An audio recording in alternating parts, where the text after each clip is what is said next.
Alright, what's going on, guys? Trev back again, here to bring you another video. This one's going to be doing my review for this month's issue of the Walking Dead comic book series. This month we got to see the release of a huge double issue. It's about 43 pages, and that is the Walking Dead issue 127. Major spoilers, lots of things to talk about.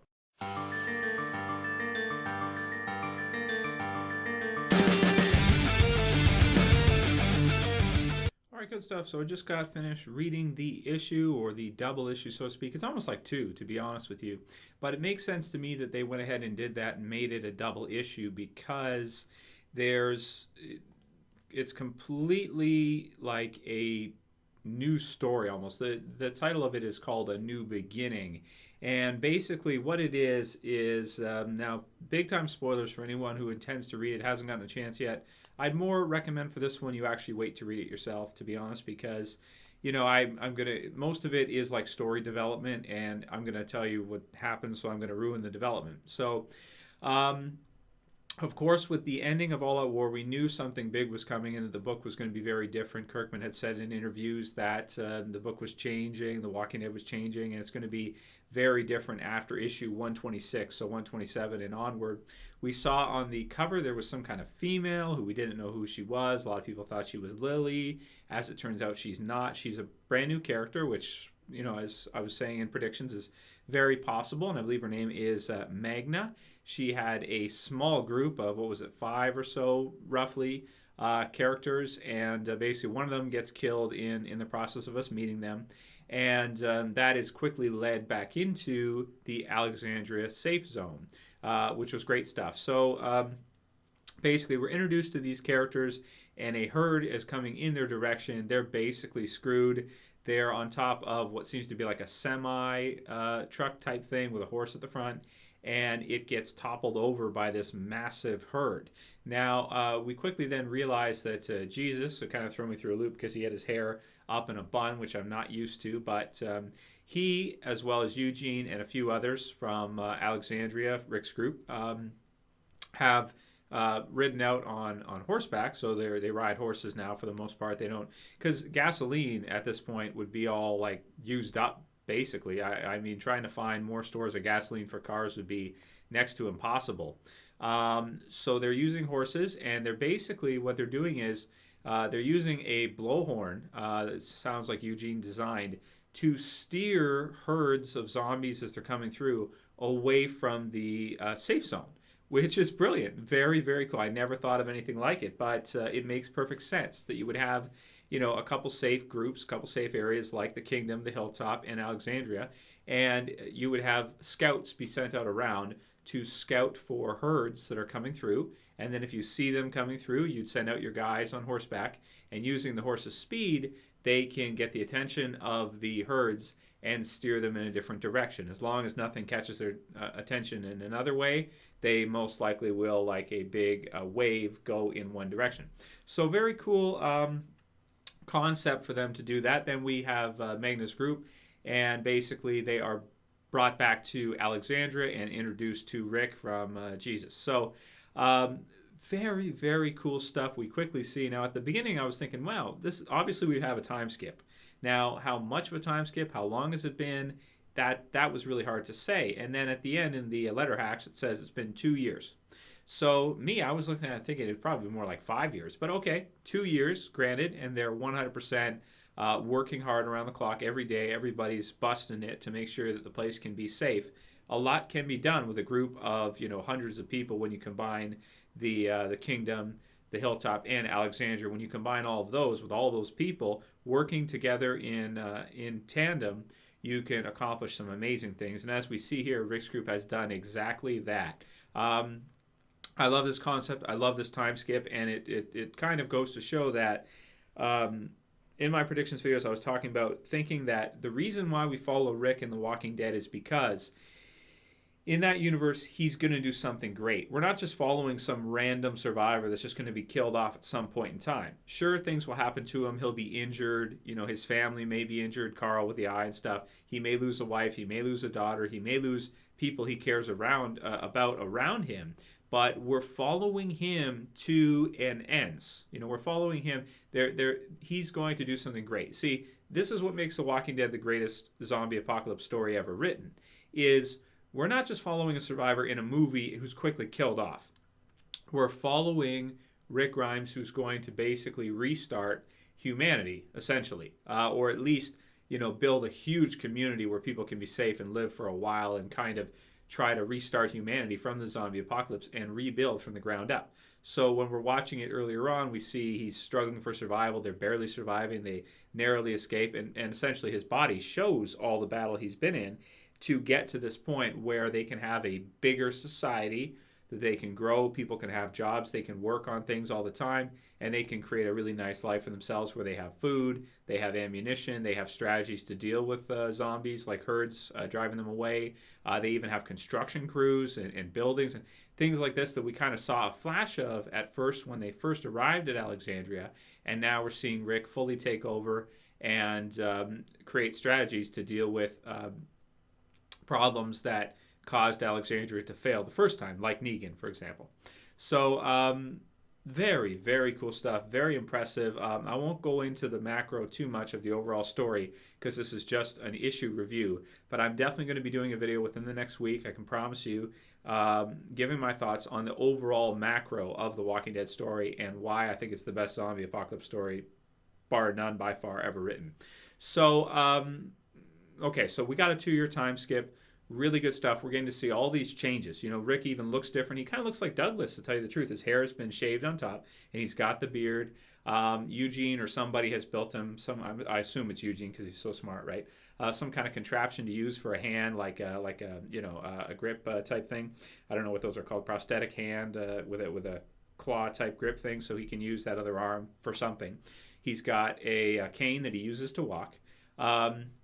And he basically has taken, it seems, a more backwards approach where he's not out there fighting. He's not out there killing walkers or anything like that. His body is basically in tatters. So instead what he's doing is he is managing the entire society, and you have all these other people that have been led into it, similar to what they did with Alexandria originally with Douglas, and allowing them to do jobs while he oversees takes a background approach and oversees the community as a whole to really build it up, which is pretty amazing that we've been able to follow a character like that that's gone from nothing and almost dead in so many circumstances to this kind of a state where he's rebuilding humanity with the help of Eugene and everybody else. So amazing stuff, man. Absolutely amazing storytelling, I want to say, from Kirkman. I praise the guy a lot, but really here I think he has made some great choices because he's taken the book from just a survivor horror in the Walking Dead universe to something bigger, something greater, where you'll have these characters that were struggling so much to survive and are now winning, I guess, against the zombies and are creating systems and a whole society to deal with these types of problems and create a safe community, a true Alexandria safe zone. So impressive stuff. Andrea and Rick have gotten married, which is cool. Carl refers to her as Mom. And Carl's a couple years older now. He's wearing glasses, and he just leaves the lens in this one and doesn't put it in this one because of his eye. He's also talking about getting a trade. He wants to become a blacksmith to get some kind of a trade. And Rick will consider it because he doesn't really want to let him go to the hilltop. To do that, I believe it was the hilltop. Don't think it was the kingdom. I think it was the hilltop. And basically, we're just seeing where these characters are at now, 2 years later after this big time skip, and all these things have changed and all these things have happened. So it's a really long issue. It's a really long read. I don't want to make my review too long, so I'm generalizing quite a bit here on purpose. But I thought it was incredible. I thought it was absolutely incredible. One of the best issues of The Walking Dead we probably ever had because of what it implies for the overall series and the message it delivers for the overall series. And it does really feel different from what we're used to prior. And I think it's smart that he went ahead and he made this a double issue. That way we wouldn't just have, like a part at the beginning with Magna's group, and then, we really get to spend a little bit of time with the characters, find out where they're at a couple years later. And Rick did keep to his word, and everybody else has too. Negan is still alive, but he's in prison. He's in some kind of jail cell type thing. I thought it was at like Rick's house or something, to be honest. Keeps him in his basement, locked up in his basement. His greatest foe, locked up in his basement, or something like. Now I'm not saying for sure it was his basement. I don't know. I have to read it again. There's so much. It's such a dense issue that it's hard for me to be on point with every single thing. You know what I mean?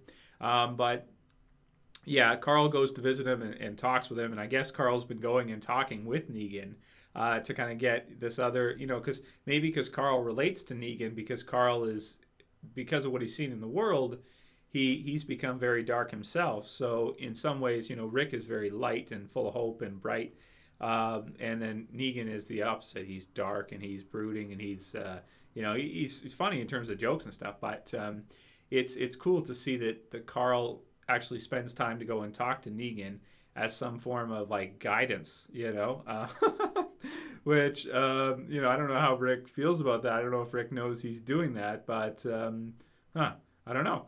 That's interesting. I really don't know what to say about that. So we also see some development from Eugene, who is still alive, which is cool. Survived the all-out war, and basically Rick is putting him in a position where he is more safe because Rick sees him as so valuable in helping to restart society that he doesn't want him going out too much, in danger in the open where something could happen. He wants him to be masterminding more systems, more things to build. They're talking about mills. They're talking about all these different types of systems that they have going. Creating weapons, like all this different stuff. It's really cool. It almost feels like it's really a unique world, because now that it's like, what is it, 4 or 5, maybe more years after the zombie apocalypse started, it's at least probably 4 years since the start of it, minimum. Closer to probably 5, 6, 7, something like that. I have to look into specifics, but it feels at least like it's been 5 years since the start of the zombie apocalypse. So you have an entirely different world where the kingdoms, the way they live, which is like back in the Dark Ages, medieval times, has spilled over now, and Rick's group is basically decided, hey, you know what, this makes sense. We're not going to be getting any more gasoline. We're not going to be getting all this other stuff. So driving cars, that's out. We're going to be using horses, going to be using hand-to-hand weapons for the most part. We didn't see them use any guns. And it's just a really cool change, and it's a really great direction, I think, for the whole story. It adds weight to us following Rick all the way through, because it's led us to a tremendous point where we've seen what he's been able to accomplish. And it's incredible, absolutely incredible. So let me know what you guys thought about this issue. I'm going to give it a 10 out of 10 just for the direction. I think it's this is the last thing you want. The last thing you want is for The Walking Dead to constantly be survival horror, survival horror, survival horror, characters dying off, characters dying off, characters dying off, surviving for 125 issues, and it's just continuously doing the same thing. It seems like in the future we'll have some of that. We will. We'll have other groups that come in and challenge them, and different trials and tribulations and things like that. But at least we're seeing evolution. We're seeing the group evolve to a different point and restarting a whole new society. I'm in. Amazing stuff. Anyway, let me know what you guys think about the overall story, and heads up for that video coming up soon. Give me my thoughts on the overall direction, the overall story of The Walking Dead comic book series, and eventually the TV series, I'm sure, will follow the same suit. I would think, anyway, with the time skip and everything, unless they go a totally different direction, which I hope they won't. Plus, the time skip may give them some time to add in additional things in the TV series that we haven't, that we didn't get to see. So that could help them maybe get another season or two out of it, stuff in between, things like that. So to keep the book ahead of the show. So we'll see how it all goes, but incredible issue. Let me know what you guys thought about it. If you like the video, feel free to like the video. If you want to help support the channel, add it to favorites, share it on your Facebook if you have a Facebook page. And that's all I have to say for this one. I'll call it here. That's it for this video, guys. See you for the next one. It's Trev, as always, saying peace.